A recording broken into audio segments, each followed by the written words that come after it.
Hello everyone.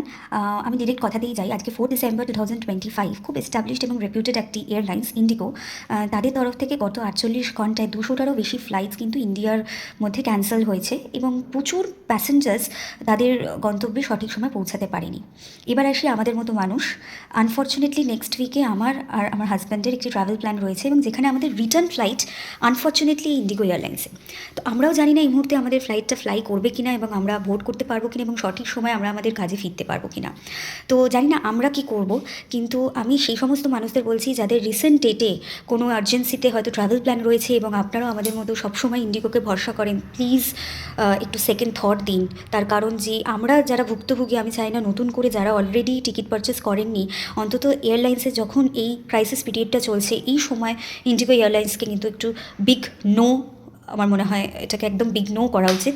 Please নতুন করে কেউ কোনো বুকিং করবেন না।